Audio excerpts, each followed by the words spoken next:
জাতীয় নাগরিক পার্টির আহ্বায়ক নাহিদ ইসলাম সহ 10 দলীয় জোট মনোনীত 4 জন প্রার্থীর হাতে জামাতের দলীয় প্রতীক দাড়িপাল্লা তুলে দিয়েছেন জামাতের আমির ডাক্তার শফিকুর রহমান। এই দেখেন পাল্লা আছে, এটার মধ্যে একটা কলি আছে, এইটাকেই শাপলা কলি আপনারা ধরে নেবেন ইনশাআল্লাহ। ঢাকা 11 আসনের যারা ভোটার তাদের জন্য আমরা ইনসাফের প্রতীকের সাথে শাপলা কলি আমরা নাহিদ ইসলাম যিনি জাতীয় নাগরিক পার্টির আহ্বায়ক তার হাতে আমরা তুলে দিচ্ছি।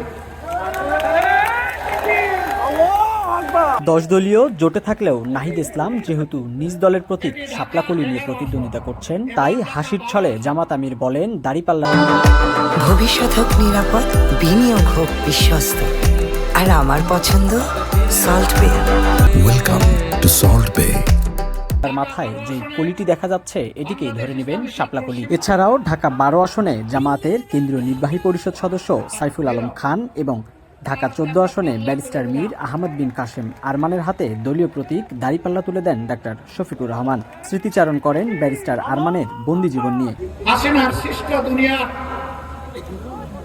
জাহান্নাম সম আয়নাগরের বাসিন্দা আমাদের কলিজার ব্যারিস্টার আহমদ বিন কাসেম আরমান, যিনি 14 আসনে ন্যায় এবং ইনসাফের পক্ষে জনগণের অধিকারের পক্ষে লড়াই করে ইনশাআল্লাহ বিজয় ছিনিয়ে আনবেন। বৃহস্পতিবার বিকেলে ঢাকা 15 আসনের অন্তর্গত মিরপুর এলাকায় এক নির্বাচনী জনসভার আয়োজন করে জামাতে ইসলামী। যে আসনটি থেকে প্রতিদ্বন্দ্বিতা করছেন জামাতের আমির, সেই নির্বাচনী জনসভায় এই 5 জন সংসদ সদস্য প্রার্থীর হাতে দলীয় প্রতীক দাড়িপাল্লা তুলে দেন জামাত আমির। 16 নম্বর আসনে ভোটাররা ইনশাআল্লাহ বিপুল ভোটে দাড়িপাল্লাকে বিজয়ী করবেন। একই অনুষ্ঠানে জামাতের সর্বোচ্চ নেতার হাত থেকে দাড়িপাল্লা উপহার গ্রহণ করেন ঢাকা 16 আসন থেকে দলটির মনোনীত প্রার্থী সেনাবাহিনীর অবসরপ্রাপ্ত কর্নেল আব্দুল বাতেন এবং ঢাকা 17 আসন থেকে সংসদ সদস্য প্রার্থী ডাক্তার খালেদুজ্জামান। তারেক রহমানের আসন থেকে প্রতিদ্বন্দ্বিতা করা খালেদুজ্জামানের মানব সেবা নিয়ে প্রশংসা করেন জামাত আমির।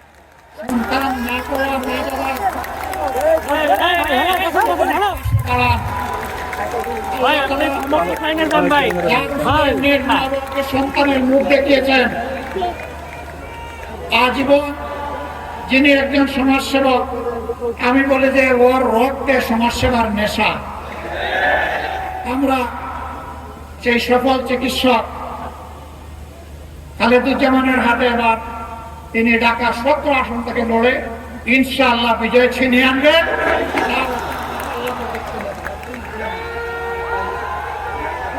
আলহামদুলিল্লাহ।